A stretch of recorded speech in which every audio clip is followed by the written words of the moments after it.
1 Nephi chapter 2. Lehi takes his family into the wilderness by the Red Sea. They leave their property. Lehi offers a sacrifice to the Lord and teaches his sons to keep the commandments.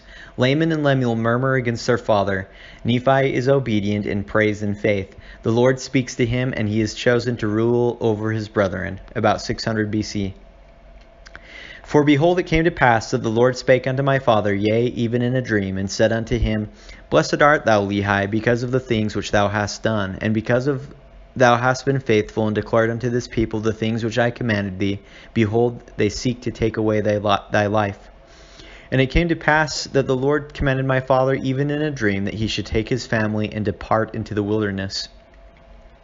And it came to pass that he was obedient unto the word of the Lord, wherefore he did as the Lord commanded him. And it came to pass that he departed into the wilderness, and he left his house in the land of his inheritance, and his gold, and his silver, and his precious things, and took nothing with him, save it were his family, and his provisions, and tents, and departed into the wilderness. And he came down by the borders near the shore of the Red Sea, and he traveled in the wilderness in the borders which are near the Red Sea. And he did travel in the wilderness with his family, which consisted of my mother Sariah and my elder brothers, who were Laman, Lemuel, and Sam. And it came to pass that when he had traveled 3 days in the wilderness, he pitched his tent in a valley by the side of a river of water. And it came to pass that he built an altar of stones, and made an offering unto the Lord, and gave thanks unto the Lord our God. And it came to pass that he called the name of the river Laman, and it emptied into the Red Sea, and the valley was in the borders near the mouth thereof. And when my father saw that the waters of the river emptied into the fountain of the Red Sea, he spake unto Laman, saying, O that thou mightest be like unto this river, continually running into the fountain of all righteousness.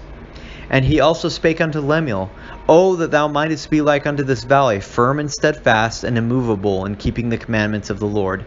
Now this he spake because of the stiffneckedness of Laman and Lemuel.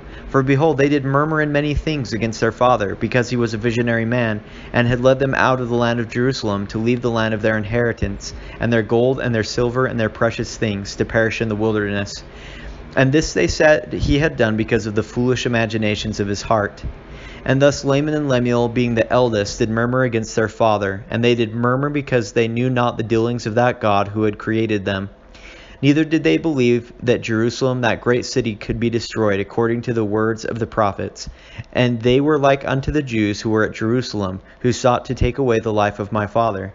And it came to pass that my father did speak unto them in the valley of Lemuel with power, being filled with the Spirit, until their frames did shake before him. And he did confound them, as they durst not utter against him, wherefore they did as he commanded them. And my father dwelt in a tent. And it came to pass that I, Nephi, being exceedingly young, nevertheless being large in stature, and also having great desires to know of the mysteries of God, wherefore I did cry unto the Lord, and behold, he did visit me, and did soften my heart, and I did believe all the words which had been spoken by my father. Wherefore I did not rebel against him like unto my brothers.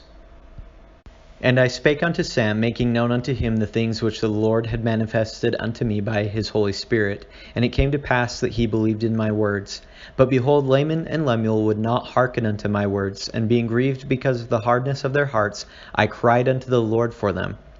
And it came to pass that the Lord spake unto me, saying, Blessed art thou, Nephi, because of thy faith, for thou hast sought me diligently with lowliness of heart. And inasmuch as ye shall keep my commandments, ye shall prosper, and shall be led to a land of promise, yea, even a land which I have prepared for you, yea, a land which is choice above all other lands. And inasmuch as my brethren shall rebel against thee, they shall be cut off from the presence of the Lord.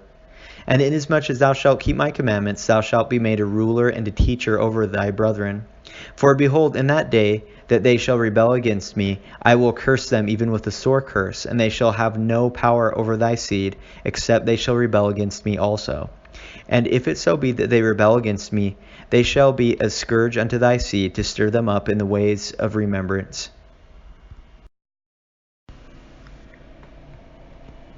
So a few quick thoughts about this chapter and a little bit of explanation. So remember, in the last chapter, Lehi had been teaching to the people in Jerusalem, and they weren't listening to him. They didn't recognize him as a prophet and as God's mouthpiece. So they rejected him. They even threatened his life. And so the Lord is really pleased with Lehi because he's been doing him what he asked. You can tell that he really loves God, and he's trying to follow him and follow his word. So the Lord, in love and compassion, tells Lehi to leave the city with his family to go out into the wilderness.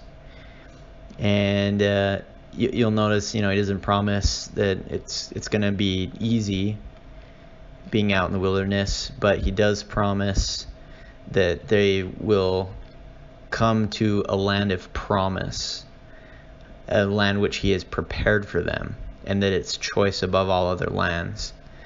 So with the temporary trial, the adversity, in the end, he promises a great blessing. Also, I really like Lehi as a parent. He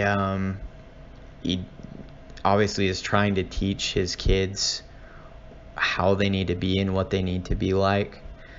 So clearly he's a good man that cared.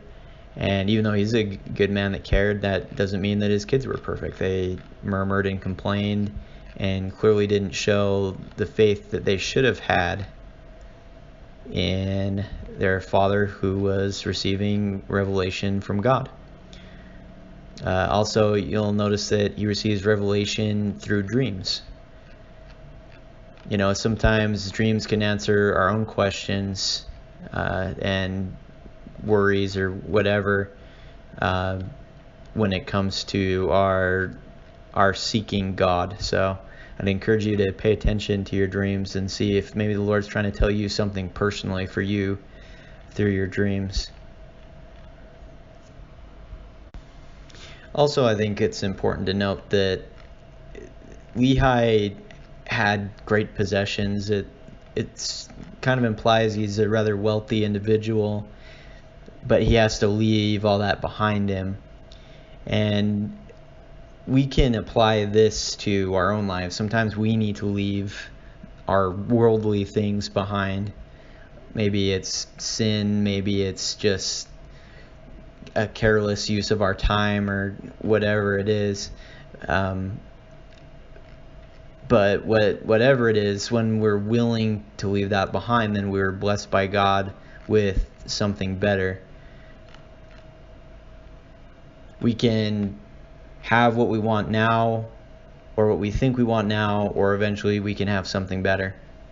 So hopefully you are enjoying the Book of Mormon so far, and you're getting some of your questions answered. And I hope you have a good rest of your week.